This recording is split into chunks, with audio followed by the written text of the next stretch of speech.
guess it's been about a year, and it's good to see a number of our fellow preachers as well. That's what took place sometimes within the workings of the minor prophets and the major prophets. Every now and then their works would overlap with one another. They'd run into each other. And that's the case here, so I guess there's some similarities in that. As has already been expressed, I'm grateful to the church here. Love you all and thankful for the work that you do, as well as Brother Robert and the labors that he has here, and looking forward to the time that we have together today. It's a span of prophetic greatness is the 8th century for the prophets, not only for the minor ones, but also for the majors.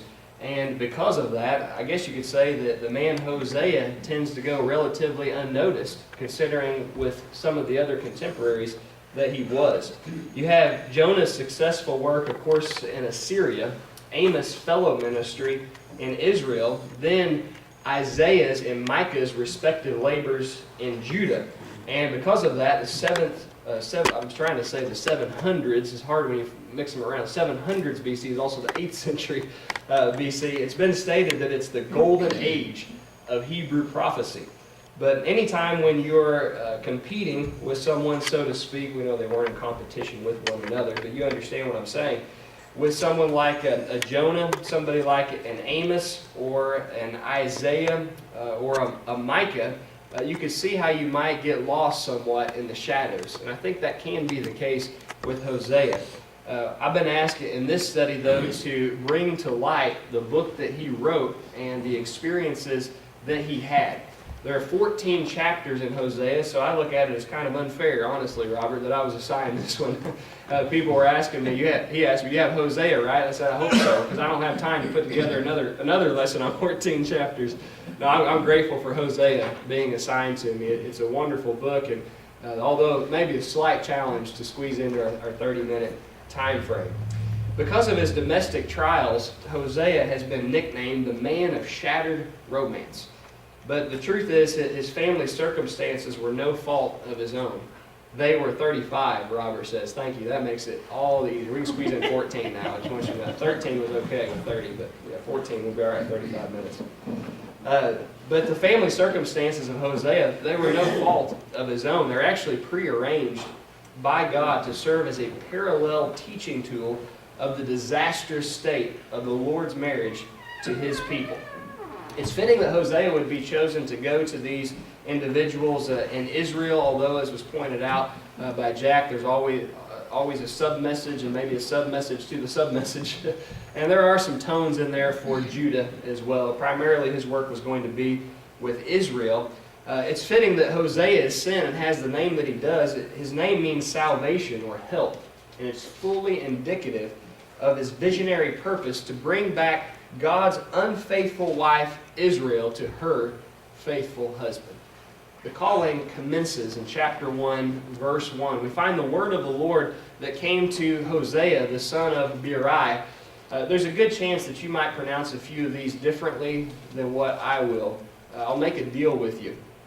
Understanding that vowels, as we would understand them, technically vowel points, weren't added to the Hebrew text until about 2,000 years after this writing, I won't make any quabbles about how you say them if you won't with me. Is that our deal? Okay. Probably we're both wrong. We can't prove it either way, so just so everyone knows that. The word of the Lord comes to Hosea, the son of Beeri, in the days of Uzziah, Jotham, Ahaz, and Ahaziah, who were the kings of Judah, as well in the days of Jeroboam, who was the son of Joash, king of Israel. Now, there were other kings during the time that Hosea does his prophecy in Israel. However, this is the one that really stands out as far as the impact that he has on the nation. And so that's why likely he would be the only one mentioned, whereas with Judah we have multiple mentionings of them. Now, concerning the message itself, I've already advertised to you what it's about. The Lord is married to his people, and the people have been unfaithful to him. And so what the Lord is going to do is have Hosea essentially act out a parable, and that he's going to present this earthly story with a heavenly meaning, or if you prefer, a physical story with a spiritual meaning. But it starts with Hosea's life, and he is to be a symbol of what's taking place with the Lord and his bride. In chapter 1, verses 2 through 4, the Lord says to Hosea, I want you to go and take for you a wife of harlotry. Now that word's going to be important for a little bit later on. A synonym of that is prostitution. A wife of prostitution and children of prostitution. For the land has committed great harlotry or prostitution by departing from the Lord. So he went and took Gomer, and she bore him a son. Then the Lord said to him, I want you to call his name Jezreel, for in a little while I will avenge the bloodshed of Jezreel on the house of Jehu. Now, just a little bit of a background, and it's just going to be that. A little bit. That's all I have time to do.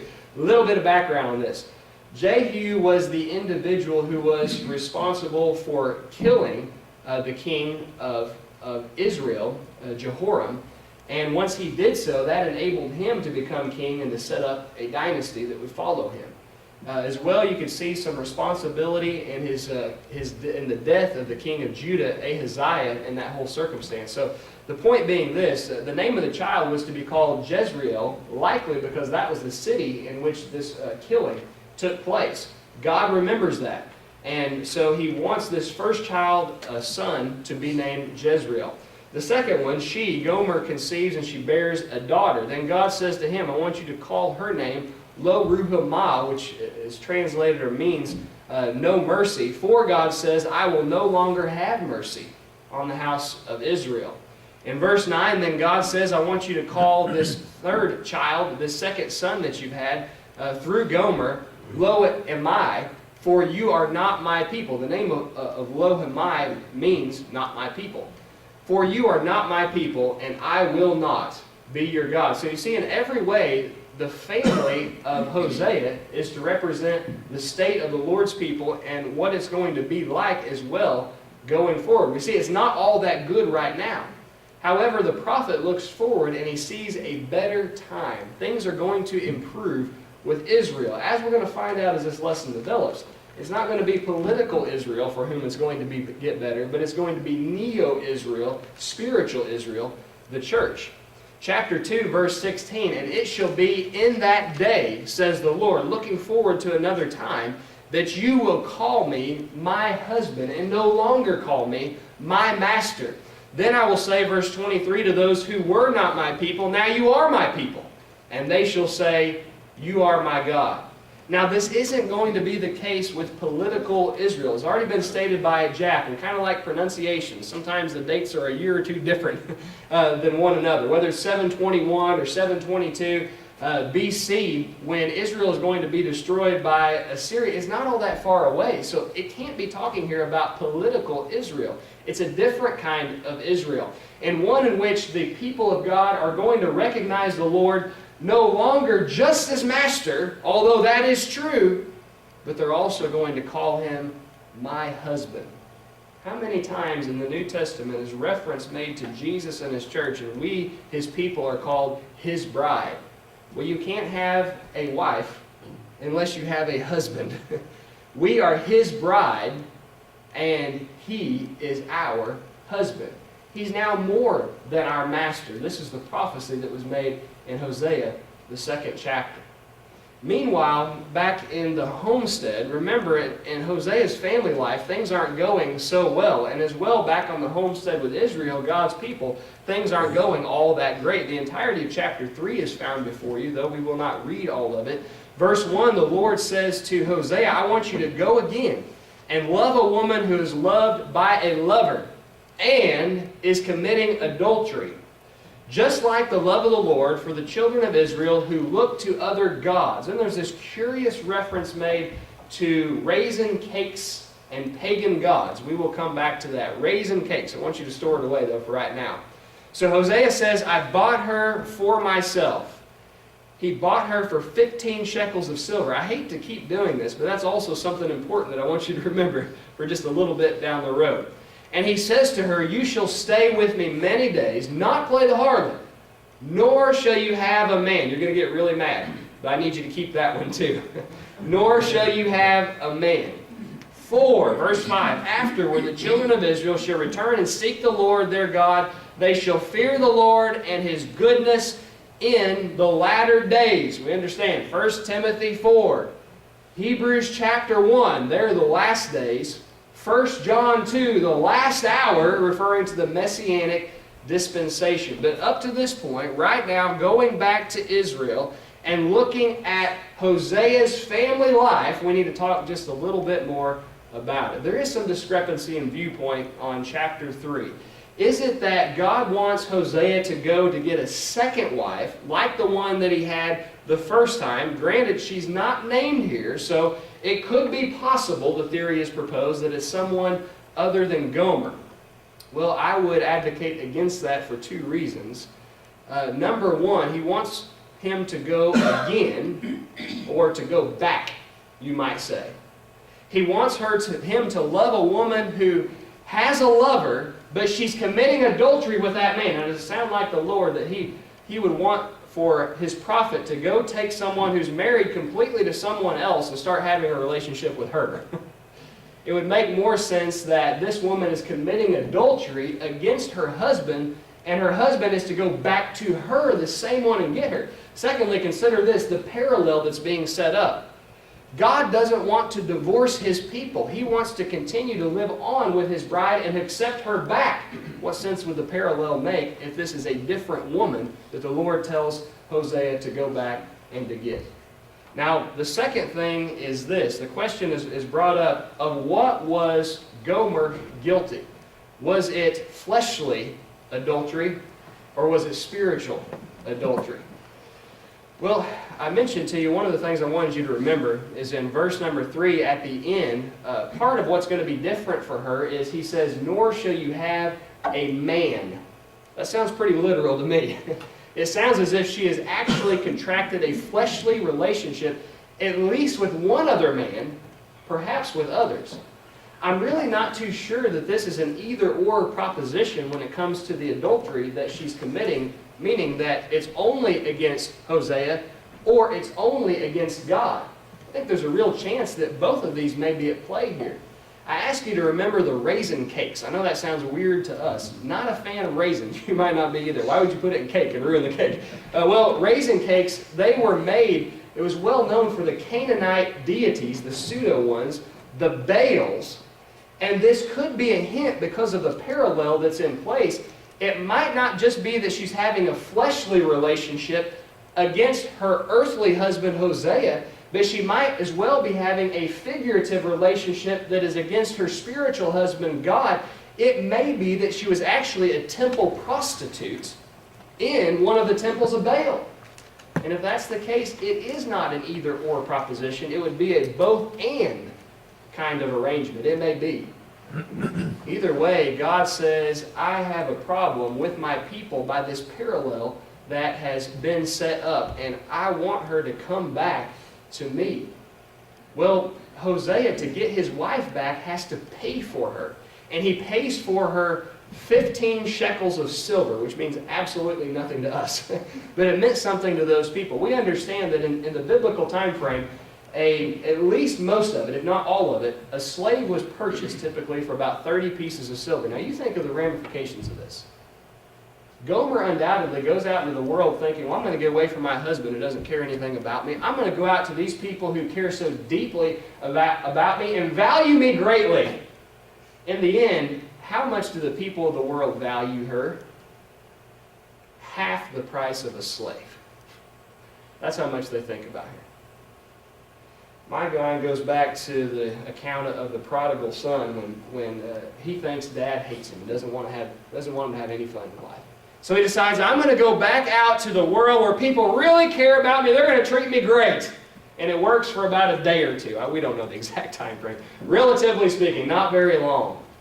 And remember in the end what he's doing?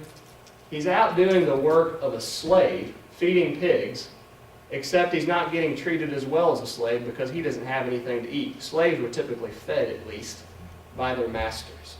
He goes out in the world, thinks people really care about him, finds out in the end they don't care about me, they don't value me at all. But who is it but the Father in the end who cares about him? When he returns, brings him back into his home, feeds him, and clothes him. He's the one who cares more about him than anything else. Maybe in our own lives we've wandered away from Jesus and been unfaithful to him in our marital arrangement, so to speak. thinking, boy, those people out there, they really care about me. I'm going to get valued out there. You go out there and they treat you like less than half a slave. You finally realize and you come to your senses and you come back home to your faithful spouse, Jesus. Amazing parallels found between the two. God's people aren't being faithful to her husband. They're probably not being faithful to him because of how ignorant they are. I just want to clarify here that probably most already know this, but the definition primarily of ignorance is simply not to know. It's not an incapability of knowing. It simply is not to know when you have the capability to do so. That's these people. They have the ability to understand, but they choose at this moment not to do so. Chapter 4 says in verses 1 and 6, "Hear the word of the Lord, you children of Israel, for the Lord brings a charge against the inhabitants of the land. There is no truth or mercy or knowledge of God in the land." Notice it's not just, there's not a ton of it, there's none at all. It just simply is not there as far as the kind of people you should be. In fact, verse 6, we're familiar with it. "My people are destroyed for lack of knowledge.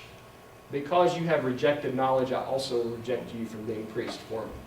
Because you have forgotten. You see, you did once know it, but now you're ignorant of it. You choose not to know it anymore. "Because you have forgotten the law of your God, I also will forget your children." Folks, the ignorance of a society is not just a bad thing. It's more than dangerous. It's catastrophic to a people. Israel had become ignorant, so it's not just that her relationship with God isn't as good as what it once was. It's that she's going to cease to exist as a national entity. You're wondering, how could a people ever get to that point? At their time, Israel was a highly developed nation. How could you ever get there? I want us to think similar to, close to our own time. And consider the very well flourishing, at one point, developed country of Germany. Then I want you to consider how she ended up at the end of World War II. Think about that. What you see before you is an actual shot of the booming city of Berlin. That's what's left of Germany at the end of World War II. How did it ever get to that point?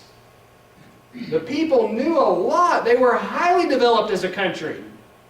It's just that so much of what they knew wasn't so.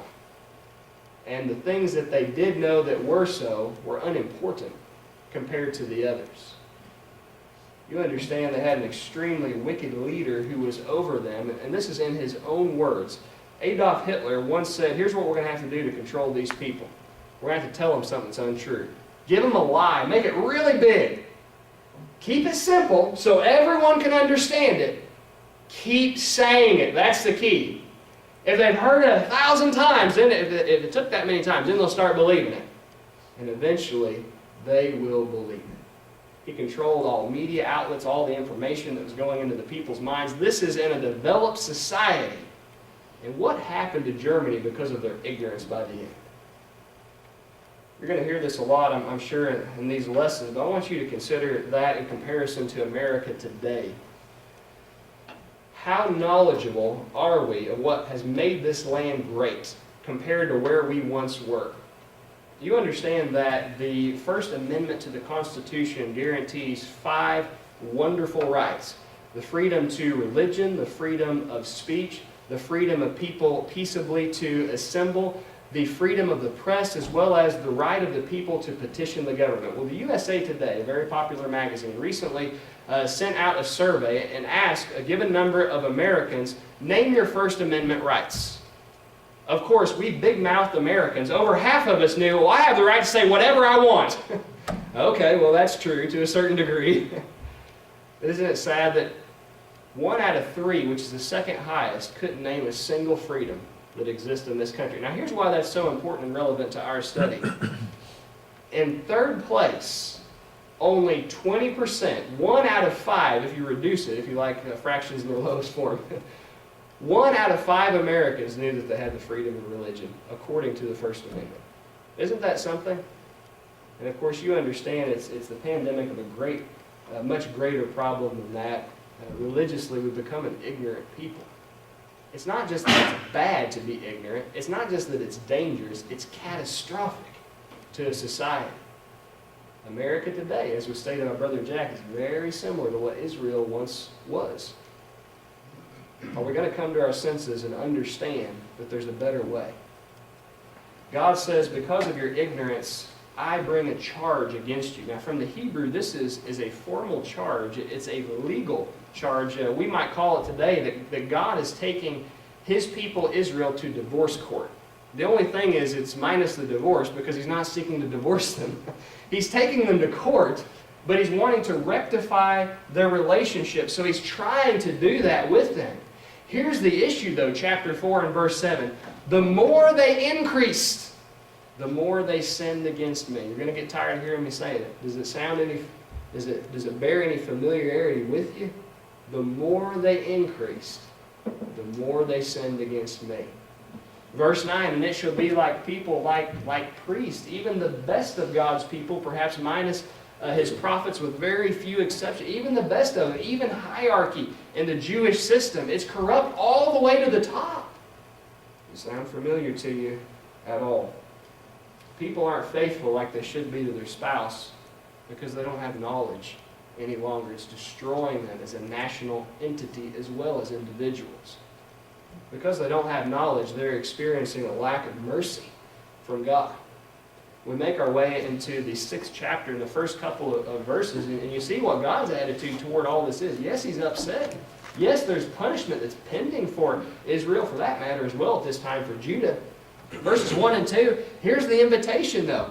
The prophet says, come and let us return to the Lord, for He is torn, but He will heal us.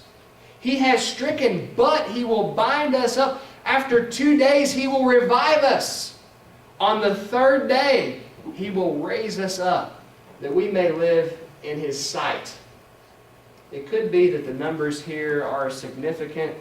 We grasp from later New Testament teaching the importance on 3 days and raising up. Well, that's exactly not only what Jesus did, but let's not forget what 1 Corinthians 15 and Romans 6 tells us about the significance of Christ raising from the dead. That also enabled us to be raised from a spiritually dead state. Just like God does today, and He has accomplished through His Son, He could do it for His people, His bride of old Israel. Come back to me. And when I raise you up again on the 3rd day, I can do it. We see it exemplified time and again throughout history.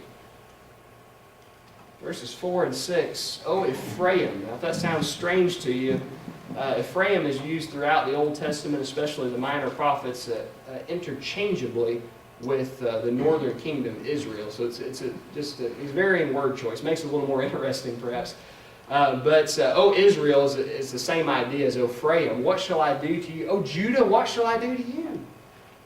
Not just Israel, but Judah as well. For your faithfulness is like a morning cloud, and like the early dew, it goes away.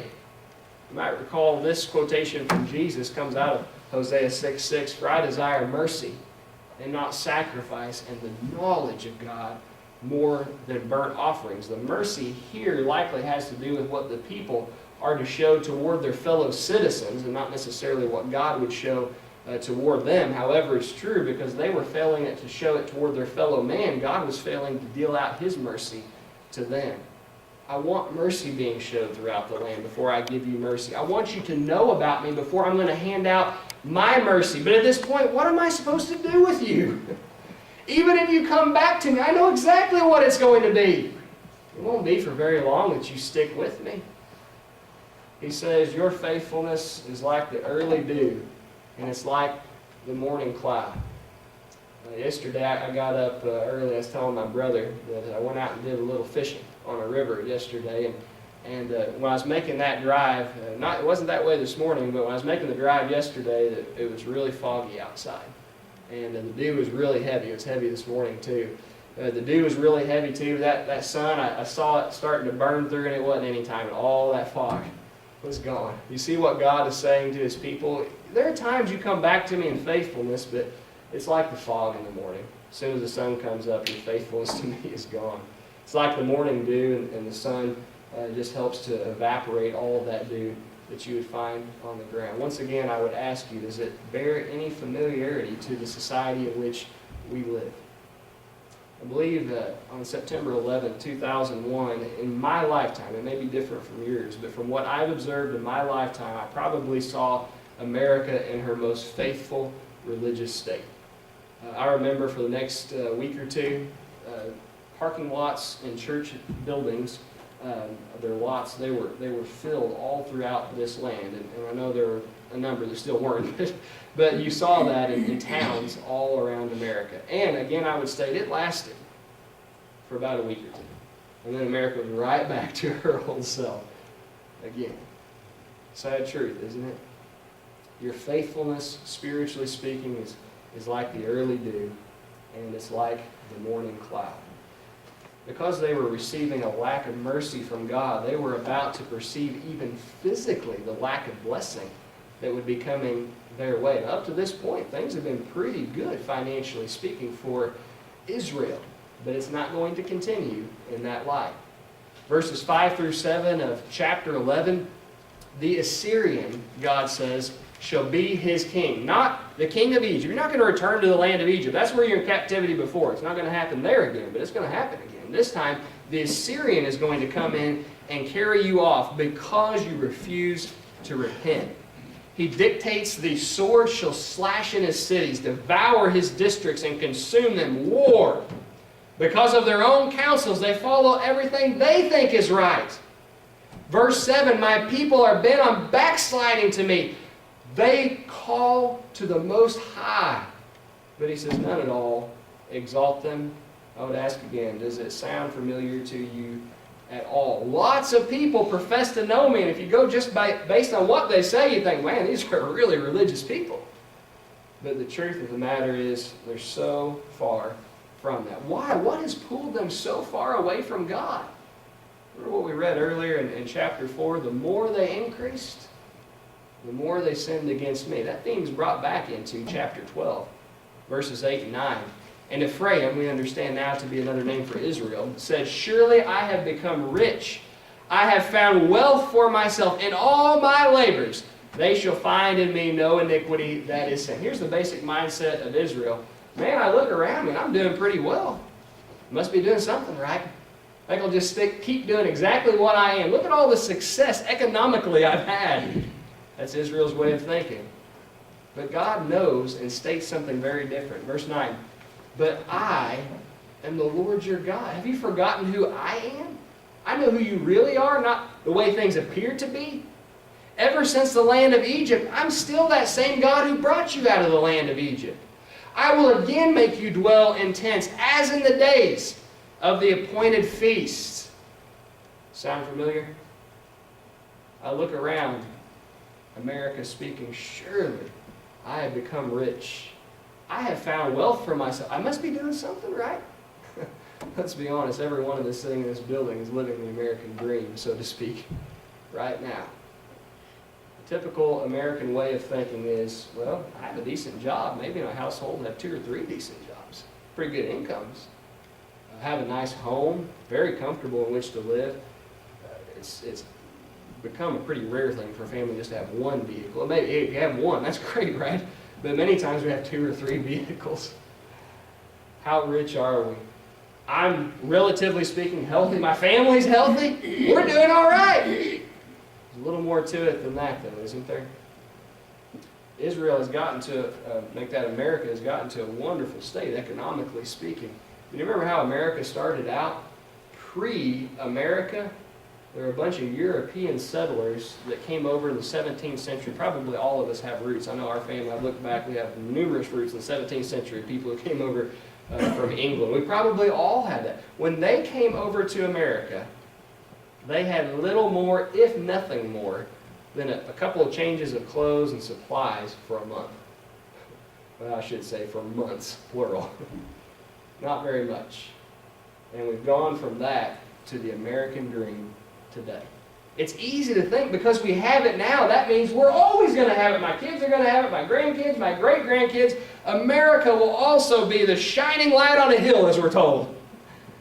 Well, I hope you can still see her as that right now, but we're not guaranteed that she will always be that. God says, I am the same Lord who brought you out of Egypt and made you dwell in tents. The same God has given you this nice, luxurious society that you have now. Meaning, I can take you back to what you originally had. Yes, we have good jobs now, good incomes. Yes, we have nice houses and vehicles, and we have tremendous health and access to medical care right now. We're not always guaranteed that. The same God who put America in this place is the same God who was there pre-America and gave those people what they had. He can take us right back to where we originally were, of having no more than a few changes of clothes and a few months of rations. God has the power of doing that. Chapter 13, verses 9 through 11. O Israel, you are destroyed, but your help is from me. I will be your king. Where is any other that he may save you in all your cities? Where are those judges to whom you said, hey, give me a king and princes? God says, oh, I gave you a king. Not because it was the best thing for you. I did it in my anger, and now look at the result. And I'm also taking your king away in my wrath. God's in control. He blesses the nations, and he curses the nations. Israel has experienced the blessing. Because of her unfaithfulness, she's about to experience his cursing. Well, it sounds rough, doesn't it? Clint said, how many different ways can you say repent or perish? That's the minor prophets pretty much, isn't it? But the message is always brought up. I appreciate how Brother Jack tied into the end of his lesson, and I imagine every speaker would and should do the same. As bad as things are in Israel, from a lack of the people's faithfulness to her spouse, a lack of knowledge, a lack of experiencing God's mercy, and about to have a lack of blessing in their existence, God's message is this. There's still an abundance of hope if you'll reform your ways. I hope in all the things I've stated about America, it's not all doom and gloom. Boy, we're done. We're about to roll off the cliff. Well, if we will reform, there's still an abundance of hope in this country as well. Always has been with God. Chapter 14, the first 5 verses. O Israel, return to the Lord, for you've stumbled. Admit it. Own up to your mistakes. Say to him, take away all iniquity. Receive us graciously, for we will offer sacrifices. Say this, Assyria shall not save us. We will not ride on horses. By the way, that might be a reference to Egypt as a superpower, the major supplier of horses around the world at that time.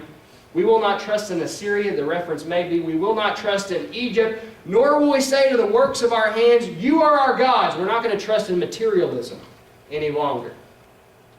For in you, what a beautiful statement, for in you, Lord, the fatherless finds mercy. The thought is, if you take care of the little children who can't take care of themselves, surely you'd take care of your wayward bride if she'd come back to you. The Lord responds to the prophet's inspired thought. Yes, I will heal their backsliding if they do this. I will love them freely, for my anger has turned away from him. I will be like the dew to Israel. He shall grow like the lily and lengthen his roots like Lebanon. 3 beautiful figures that are used of what the Lord will do for his people if they will return to him. The first one we talked about dew earlier. He says, I will be like the dew to Israel. It's probably a reference to the dew of Hermon, which would come on the land of Israel in a very heavy state several times a year. It's kind of like what we're experiencing right now in fall.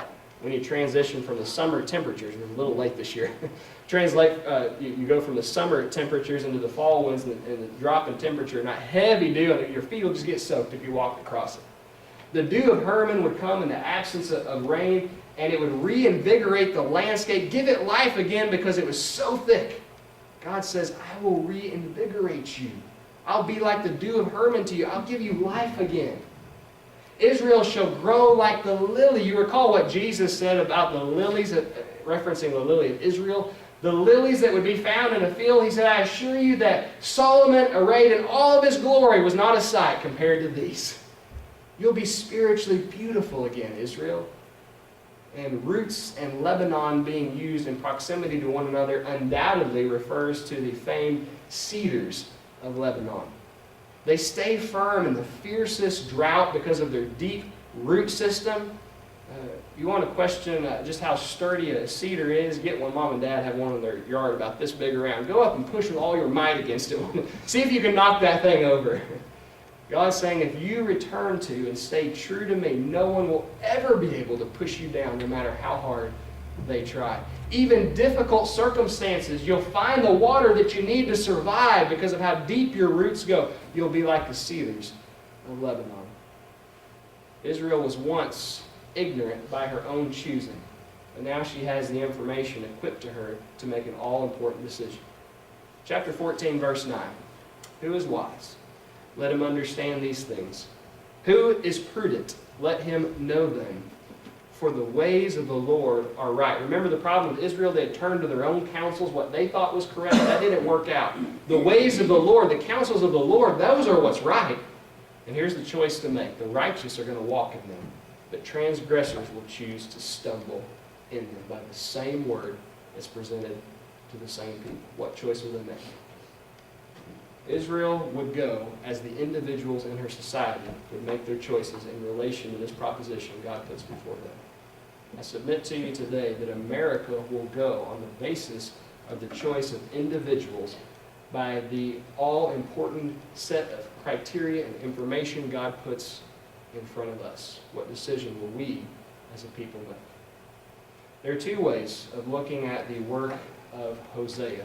You can view it from the standpoint that it's an incredible account of compassion that a faithful husband has toward his unfaithful wife. And yes, that is true, but in so doing, let's not get caught up in sensationalizing the message and missing the real impact on what's being taught here. It's something even greater and more beautiful than that.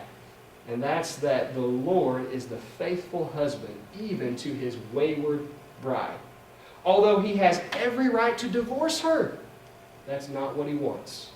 When we leave Jesus behind, he always wants to bring us back. How can we know that's the case? Well, when we get out in the world and the people out there view us as less than the price of a slave, let's just reflect back in our own mind's eye on how much Jesus values us and recognize that it's more than himself. In principle, it's not only what Hosea taught as well in his own family, it's what he lived.